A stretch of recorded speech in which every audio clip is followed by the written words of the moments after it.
This is a teenage riot at a summer resort. The place, Hampton Beach, New Hampshire. The time, Labor Day weekend, 1964. The property damage in the thousands, more than 100 arrests. The cause, varied and complex.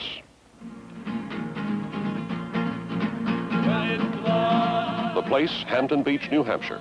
The time, 1 year later, Labor Day, 1965. No property damage, no arrests. Why? That is the subject of this film report. All of the drinking good, all of the drinking good, for the old man is waiting for to carry you to freedom. All of the drinking good, for the old man is waiting for to carry you to freedom. All of the drinking good. This is the story of a riot that didn't happen, but might have. In a way, it's a unique story, but unfinished. It is a documented account of one community's efforts to deal with the growing national problem of youth violence at summer resorts. In recent years, such names as Seaside, Oregon, Fort Lauderdale, Florida, Newport, Rhode Island, and Rockaway Beach, Missouri, have exploded into the headlines in the shocking wake of youth riots, the destructive climax to youth's simmering discontent, real and imagined. For 4 consecutive years, beginning in 1961, Hampton Beach, New Hampshire was the scene of Labor Day weekend disturbances.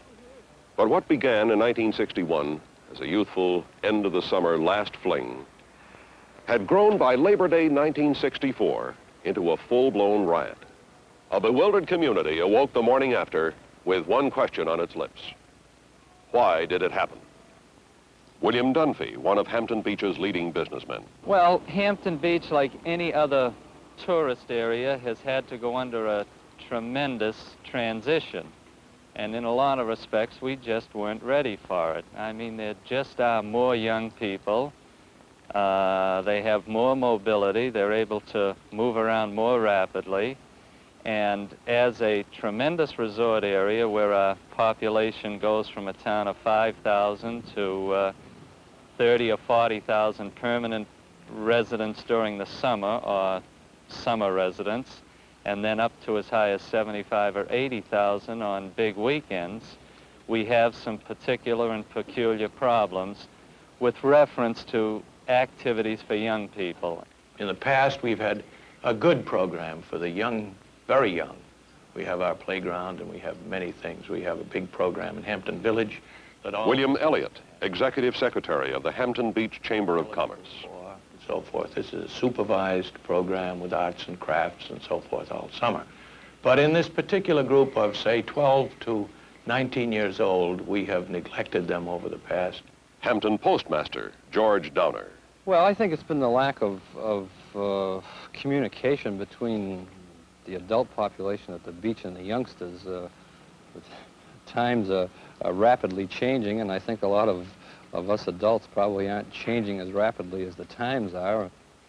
For Hampton Beach, one of those changes has meant a tremendous increase in the number of teenage summer visitors. For more than half a century, the beach has been a favorite summer vacation spot for older persons and family groups. Its scenic beauty and general atmosphere of quiet are its major attractions. Hampton Beach is within easy driving distance from almost anywhere in New England, lying just across the Massachusetts state line in the southeastern corner of New Hampshire's Atlantic coastline. In recent years, the construction of new and better superhighways, rising affluence, and the easy availability of automobiles have made it even more accessible, bringing an influx of unescorted younger vacationers. Some of them with the shaggy hairstyle of the day, the tight-fitting jeans, all of them intent on having the good time that goes with the informality of a beach resort. But adult-oriented Hampton Beach was not prepared. It offered little in the way of entertainment for young people. Business establishments observe an early closing time. Even the large beachfront dancing casino became a symbol of discontent. The complaint? It booked acts which had no appeal for youth. Still another irritant, restrictions on dress. Casino operator John Deneen. But as you know, in our bar, we make them all wear coats and ties. Result of that, you have much better control. I think the way the kids are dressed has a great deal to do with the way they act. But by far, it was the actions of the police which stirred the deepest resentment among the youth. They claimed their cars were a constant target for police halt and search operations, that Beetle-type haircuts were an immediate and almost automatic cause for suspicion. The police, in the eyes of Hampton Beach's young visitors, were a harassment, a view shared by some adults. Young people can sense when something is being done that is fair, and that word is subject to a lot of interpretation, but I think that's the crux of a lot of the resentment, that as a class they felt that they didn't have the same fair treatment as other groups were getting on the beach. Restless, idle young people, unfriendly police-youth relations. These were among the explosive ingredients for a violent eruption 4 years in the making. 3 years ago, I said, I'm not interested in cause, effect, anything else. All I'm interested in is getting the youth of Hampton, the youth who are here, out of here. Let them go anywhere they want to, but not at Hampton Beach. Last year, I said, this is a national problem. This is far bigger than Hampton Beach ever thought of being, and therefore, we have got to think of it as a national problem and try to do something to help the whole United States and not just Hampton Beach. William Elliott's new view now typified the community's deep concern. The Hampton Beach Chamber of Commerce, disturbed by the growing intensity of the youth violence, moved promptly. At a meeting called to map some concrete plan of action, it decided as a first step to undertake an immediate study of the entire situation. From close by Boston, it called in social psychologist William Cavarasius, Director of Youth Studies at the Lincoln Filene Center, Tufts University. I found two groups, divergent groups in the community, as one would expect. There was a hardline school who wanted force, law, and secondly, what might be identified as the soft line, those people who were talking about causes and preventive methods and providing some kinds of channels for energies of young people. But basically, the community had no facts, it had no hypotheses, it had little or no organization, it had little money, and yet it had a great problem. In due time, in talking with the people in Washington, I suggested that we might prepare an application and seek out funding to do a kind of demonstration project. We got together, marshaled our resources, prepared an application, which was submitted to the Office of Juvenile Delinquency and Youth Development in Health, Education, and Welfare in Washington. Most, but by no means all, of Hampton Beach's residents were sympathetic to those ideas. Some continued to argue for more stringent police action. Among them, Elmer Haneker, operator of a beachfront business. I don't see any advantage for a youth program here at the beach if the purpose of it is to eliminate riots. My strong feeling, as I said before, is that that should be taken care of by the law enforcement officials. But the majority prevailed, and the chamber voted to request federal assistance. In the spring of 1965, its application was approved by the U.S. Department of Health, Education, and Welfare. A federal grant of $41,870 was to finance a 9-month program, locally run, but in consultation with the Office of Juvenile Delinquency and Youth Development in the department's welfare administration. The project was designed to serve two major objectives. First, to help stem the tide of violence, which by now had become an annual Labor Day tradition at Hampton Beach. But even more importantly, to test some new ideas for the prevention of resort rioting nationally, concepts which could have applicability in other communities facing similar problems. I think one of the most serious problems we've had, like the concept of maximum youth involvement. With some adult guidance, this was to be the young people's program.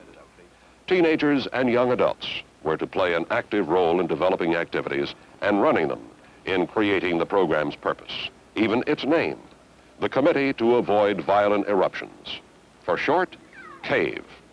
Project Director Paul Estevar. The purpose of the CAVE program, as defined by the kids themselves, was not to eliminate riots, but hopefully to eliminate the cause of riots by finding a function for the young people on the beach.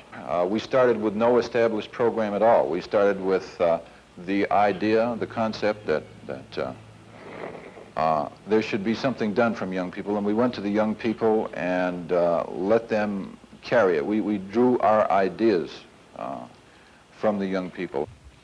Focal point of the youth program was this prefabricated beachfront building, a contribution of the community. Project staff members and youth volunteers early in the season helped construct it and throughout the summer to maintain it. The CAVE building served as project staff office and as a youth meeting place where young people could gather for a song fest, immune from police restrictions forbidding such gatherings on the beach, the boardwalk, anywhere in public. It was the place where youth at Hampton Beach could come for information on things to do, to locate jobs. It was a message and general information center to serve all young visitors to Hampton Beach. Joining CAVE was almost as simple as signing your name, paying a nominal 10-cent registration fee, and having your picture taken for a membership identification card. But membership carried a serious responsibility. Youth who joined signed a pledge affirming their refusal to participate in any violence. By summer's end, some 2,700 young adults and teenagers had signed such pledges. And the CAVE membership card had its practical side, too. It was ready identification for any youngster who might be stopped for questioning by the police. And it entitled its holder to a reduced admission fee to the CAVE-sponsored entertainment programs held throughout the summer.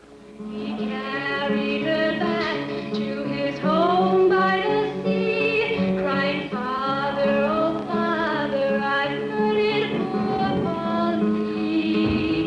Polly. I've killed..." Ruth Feinblit is a Boston University co-ed who has sung professionally. Tonight, she is volunteering her talents as the featured performer in a CAVE-sponsored program at the Onyx Room, one of Hampton Beach's most unusual night spots. It's a converted store that serves as a teenage nightclub, offering soft drinks, soft lights, and a modest cover charge.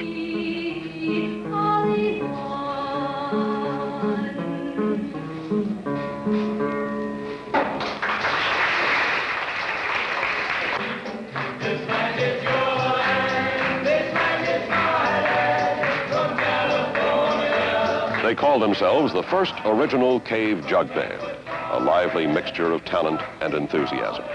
They're staff members and youth members of the CAVE program.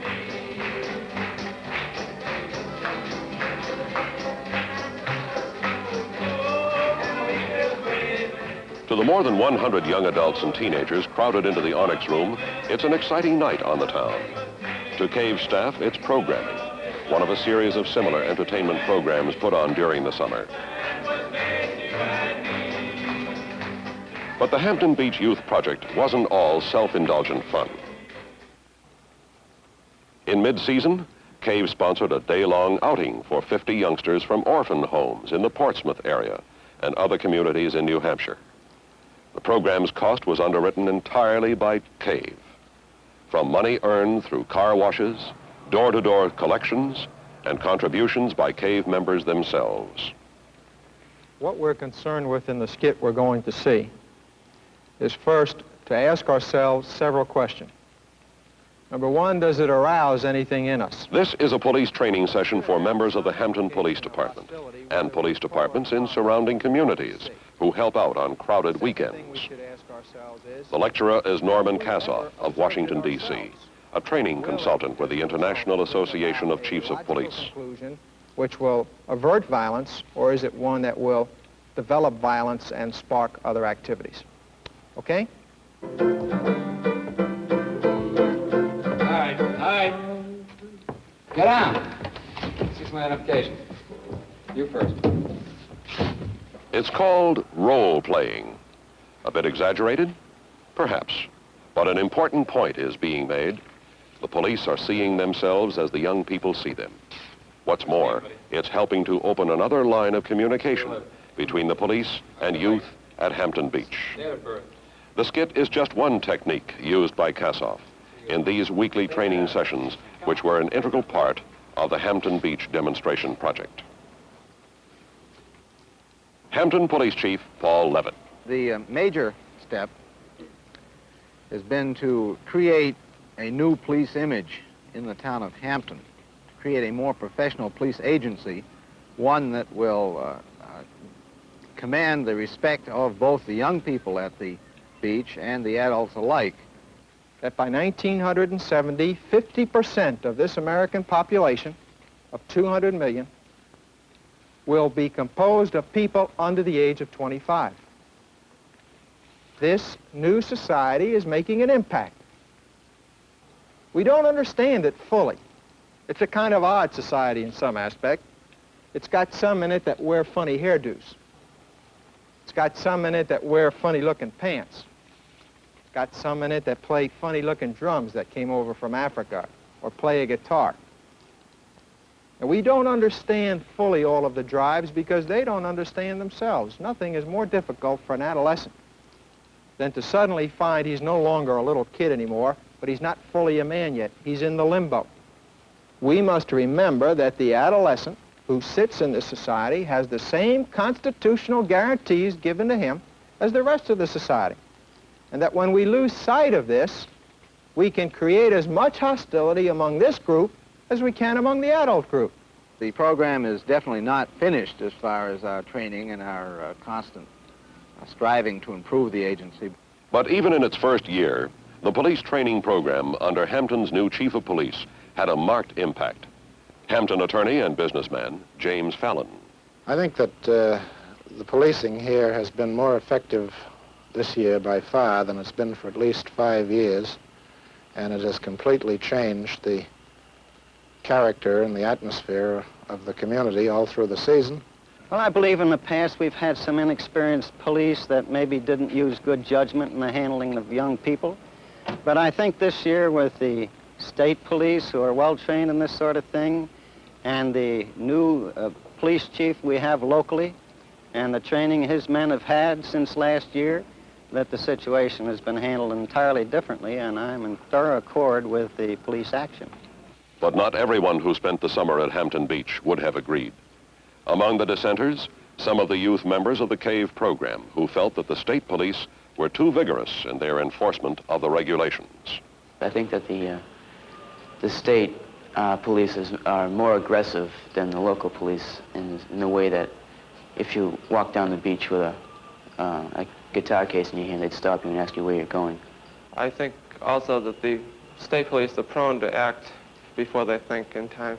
Most of the comments that I've heard, both through the news media and at many gatherings and from many individuals who are concerned with the overall welfare of Hampton Beach, didn't describe it as such. We based our enforcement policy the same at Hampton Beach as we do over the entire state. Fair but firm enforcement. Lieutenant Paul O'Leary of the New Hampshire State Police, commanding officer of a special 20-member state police contingent, which was assigned to full-time duty at Hampton Beach in 1965. Individuals engaged in law enforcement, but mainly carrying out the routine of the state police. Our function was to support the local police department, the Hampton Police, and to protect the state property. The state has a great deal of money invested on the beach and some new construction down there. And our role was to protect this and the people that use it. Another major component of the Hampton Beach project was its original research. If the demonstration was to have any meaning, considerable data on attitudes and other basic information would be needed. Project Research Supervisor Manning Van Nostrand. This is one of our research instruments that we're using on the Hampton Beach project. It's called the Irritability Deviancy Scale. It'll be given to about 1,000 people on the beach this summer, both adults and teenagers. It's one of several research tools that we're using. One of the interesting aspects of this Irritability Deviancy Scale is the fact that it has 30 specific items in it which have measured various detailed behaviors: swearing, running up and down the beach, covering someone with sand, drinking on the beach, dancing on the beach.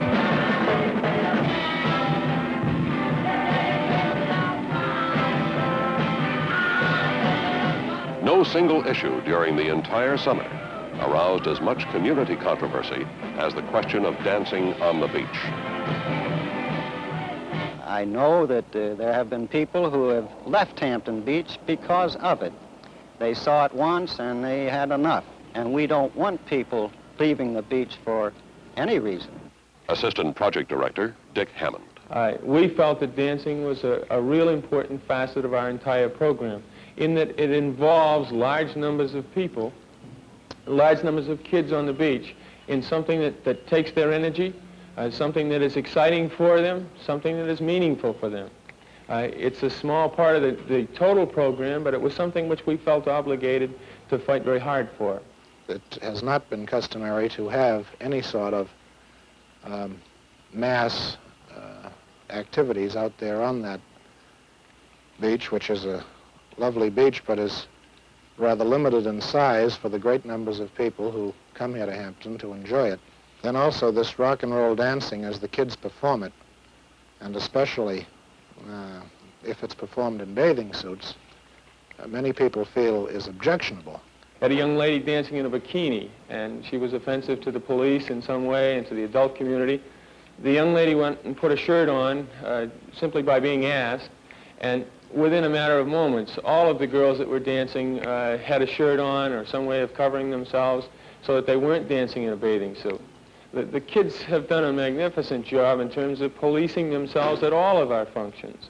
I worked in music a great deal of my life, and I know how music can affect. And I think that the fact that rock and roll excites and brings on some of these things and gathers big crowds, large crowds anytime you get them, are dynamite in instances where there has been. This is what happened at first back in 1959 and 60. As far as the law enforcement is concerned, we have had no trouble from any of the dances that have been held on the beach, as far as the dancing itself causing any trouble. Not only to the CAVE project staff, but also to those in the community closely associated with the program, the inability to hold an unlimited number of outdoor dances was seen as a major failure of the project. Richard Stone, a commercial airline pilot who helped organize the Hampton Beach project and served until his resignation in midsummer as adult chairman of the youth program. It failed in, first of all, asking for the trust of the youth on the beach, and then obtaining the trust, and the young people working for us and progressing with programs, having no trouble. And as it turned out, we betrayed the trust of the young people. I think we got a half a loaf on what we probably could have done had we had the original plans have been carried through. I think Business executive Will Cunningham, who took over the job of youth chairman following Stone's resignation. Dancing on the beach seemed to be the big thing that was the most opposition to the merchants. And I think some of them felt justified in doing it. They were quite concerned that anything that was going to perhaps take away from the short season that we have down here at the beach that was going to jeopardize their overall take. They guard this pretty jealously. In 1965, Hampton Beach enjoyed its first quiet summer in 5 years. Quiet, that is, in terms of the absence of youth violence. But the federally financed demonstration program that was designed to cope with the problem of teenage riots produced an unexpected byproduct: community controversy. Walter Vanderpool, president of the Hampton Beach Chamber of Commerce. Well, basically, I feel the opposition originated because what we are attempting to do for these and with these teenage kids has never been done before in any community anywhere. To me, and to a great many people, it was an experimental thing.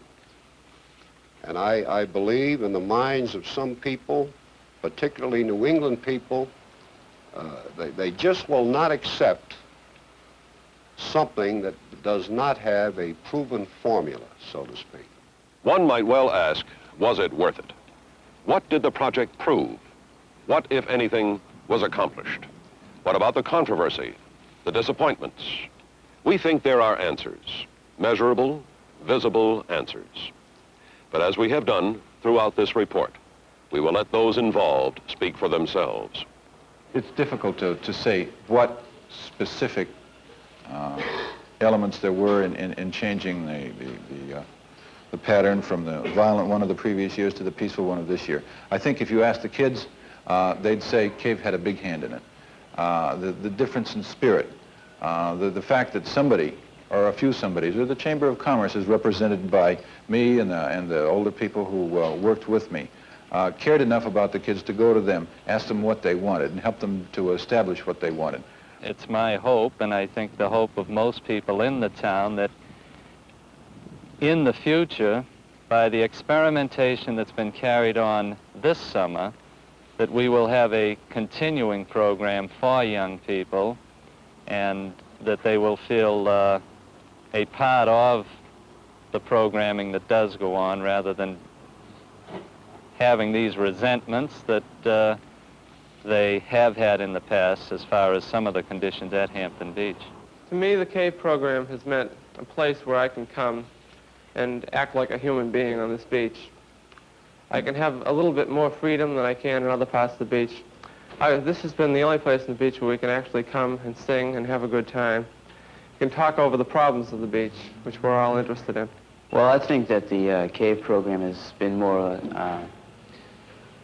of a means of communication between the youth and the adult worlds, and the Cave building as more of a clubhouse where the kids can go and meet and have a good time. There was a different stance taken. People changed their minds. They looked at causes. They looked at these youngsters as something more than people to be commercialized.